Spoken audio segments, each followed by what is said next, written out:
साहब लोगों को संकेत किया, लोगों को अंधकार से प्रकाश की ओर लाने की कोशिश किया, मगर यहाँ पर आए जन्म लेकर मानव भूल ही जाता है कि हमें कुछ इस धरती पर से करके भी जाना है। आज तो लोग कहता है हमें तो कुछ समय मिला है और उस समय में कुछ पढ़ाई, कुछ लिखाई, फिर काम धाम, फिर शादी इत्यादि वगैरह जो भी वो करना, फिर बाल बच्चों को पालन पोषण करना, फिर कुछ बड़े होकर उसमें अपना समय को व्यर्थ में गंवा लेना, तो ये तो नीति स्वार्थी हैं। लेकिन हम लोगों को जिस कार्य के लिए इस धरातल पवित्र भूमि पर जन्म मिला है वो काम ना करके जो काम पशु पक्षी करती हैं वही काम हम लोग करके यहाँ से गुजर जाते हैं। यकीन मानिए, अगर आप लोग इस समय जो भी काम कार्य कर रहे हैं अगर उसका परिभाषित कीजिएगा तो क्या निकलेगा। हम तो कर रहे हैं भजन कीर्तन, हम तो कर रहे हैं सत्संग, हम तो चल रहे हैं सत पे। अगर परिभाषित कीजिएगा, आप तो सोच रहे होंगे कि हमारे हाथों में तो पुरुषार्थ है, वीरता है, क्रांति है, पराक्रमी है पुरुषार्थ, हम तो सत पे चल रहे हैं। जब परिभाषित कीजिएगा, जब आप उस पर मंथन कीजिएगा तो हाथों में पुरुषार्थ नहीं भोग निकलेगा, कामना निकलेगा, विकृति निकलेगा। आज तो लोग एक तरफ से कबीर साहब का नाम गुणगान करते हैं, ऊपर से गालों में मधु गुटखा, खैनी, तंबाकू, सिगरेट इत्यादि इत्यादि का ग्रहण करते हैं।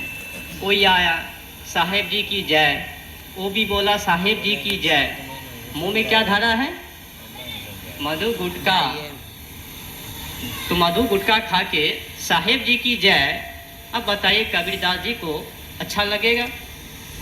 मुंह में तो गुटखा दिए हुए, तंबाकू खाए हुए हैं, कोई गांजा देकर आए हैं, कोई खैनी, कोई दारू पी के आए हैं, कोई पता नहीं कहाँ से लूट पाट करके आए हो गए, इत्यादि इत्यादि वगैरह वगैरह लोग कृत करके आते हैं और झूठ मूठ का नौटंकी करके हम ही तेरे से कम नहीं हैं, हम तो एक नंबर का कबीर साहब के भक्त हैं, मैं तो परिपक्व हूँ, निरंकारी हूँ, एक नंबर का तो कबीर साहब का तो मैं भक्त ही हूँ। ऐसा बोलता है जैसा कि लगता है सही में उसका भक्त ही है। अगर उस पर कुछ विशेष मंथन कीजिएगा, उसके विचारों को पकड़िएगा तो ऑटोमेटिक है उनकी बातों को आप समझ जाइएगा। कोई भी आज इस समय आप लोगों के बीच कहा तो देगा मैं तो सच्चे दिल से कबीर साहब को मानता हूँ, कूट कूट कर भाड़ा है। उसे कहिए जब कूट कूट कर भाड़ा है तो तंबाकू खाना छोड़ दो, शराब पीना छोड़ दो, मांस खाना छोड़ दो, सत पे लगो, खेती बाड़ी करो, परिवार को चलाओ, परमात्मा पर चलो, पुरुषार्थ जीवन को बनाओ। लेकिन कहेंगे ये भी चाहिए, समय तो छोटा मिला है, हम लोगों को तो अभी अभी जन्म ही मिला है, कुछ समय में भोग भी हो जाए और भोगों के साथ साथ कुछ पुरुषार्थ भी हो जाए, तो क्या आपको लगता है संभव है एक हाथ में पुरुषार्थ और दूसरे हाथों में भोग? ऐसा तो संभव नहीं है। या तो आप पुरुषार्थ में जाइए या तो आप भोग में जाइए। अगर दोनों मिलाकर चलिएगा तो अधूरी है। आपको भी नॉलेज है, उतना अकल है कि अगर दो नाव हैं और दोनों नाव पर एक एक टांग पाँव को धरवे तो बीचों बीच फट जावे और बीच में समा जावे, तो सबसे घातक हैं। तो दो नाव पर एक व्यक्ति एक पाँव इधर एक पाँव इधर और दोनों नाव को खवैया करवे तो डूबकर भवनैया में मर जावे। तो कुल मिलाकर मैं आप लोगों से कहना चाहता हूँ, विनती करता हूँ, कहा गया है आहार शुद्धो तत्व शुद्धो ध्रुवा स्मृति स्मृति, इसका अर्थ है कि मानव का भोजन शुद्ध होना चाहिए, मानव का विचार बुद्धि विवेक वैभव ज्ञान शुद्ध होना चाहिए। लेकिन आज मानव तो शुद्ध भोजन करता ही नहीं है। घर से मांस खा के निकलवे, कुछ पान पराग खा लेवे और सुगंध को वहीं पर नष्ट कर देवे और यहाँ पर उपस्थित हो जावे। कई लोग तो मधु गुटखा खा के तंबाकू खा के कुछ लोग बैठे हो गए मुंह सफैया करके, पता नहीं कौन कौन यहाँ पर उपस्थित हो गए। तो उसके के लिए क्षमा प्रार्थी है, बोल तो नहीं पाएंगे कि हम लोग तंबाकू खा के आए पर गिर से आउट बाहर में ही फेंक दिए हैं। तो मैं कहना चाहता हूँ, जब मैं रजाकपुर से यहाँ शमशान उपस्थित होने के लिए आ रहा था तो रास्ते में कुछ लोग मिला। वो कह रहे थे कि महाराज जी आप कहाँ जा रहे हैं?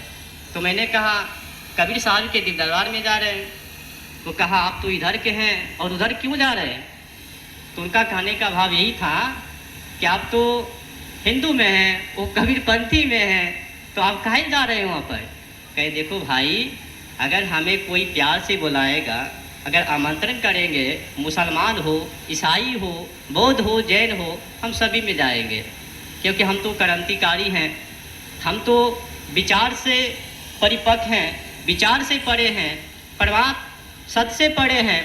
लेकिन कबीर साहब ने कहा कि जाति न पूछो साधु की, पूछ लीजिए ज्ञान, मोल करो तलवार का, परा रहन दो म्यान। इसका अर्थ है कि कौन मानव किससे आता है, किससे हैं, किस जाति से किस कास्ट से आता है, मानव को उससे मतलब नहीं होना चाहिए। उस मानव के अंदर क्या है, उस मानव के अंदर विवेक है या नहीं, उस मानव के अंदर संस्कार है या नहीं, उस मानव के अंदर सत्य है या नहीं, पुरुषार्थ है या नहीं।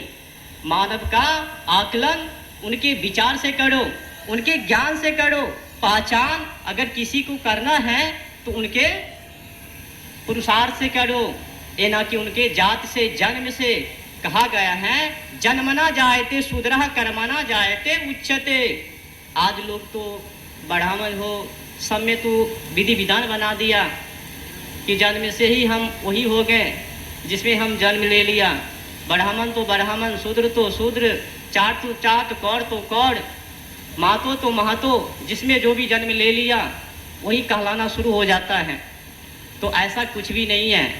ये जो श्लोक हैं, जन्मना जायते शूद्रः कर्मणा जायते उच्यते, कोई भी व्यक्ति जन्म से ब्राह्मण नहीं होता है, क्षत्रिय नहीं होता है, कोई भी मानव किसी भी समुदाय का नहीं होता है, वो अपने कर्म से होता है। जब जन्म लेता है, जब किसी कास्ट में जाता है तो वहाँ पर बंटना शुरू हो जाता है। इसका भावार्थ है कि लोगों को किसी जात पात से मतलब नहीं होना चाहिए, उनके विचार से मतलब होना चाहिए। तो कबीर साहब ने लिखा है ना, जाति न पूछो साधु की, पूछ लीजिए ज्ञान, मोल करो तलवार का, पड़ा रहन दो म्यान। तो बताइए, जब आप दुकान पर जाते हैं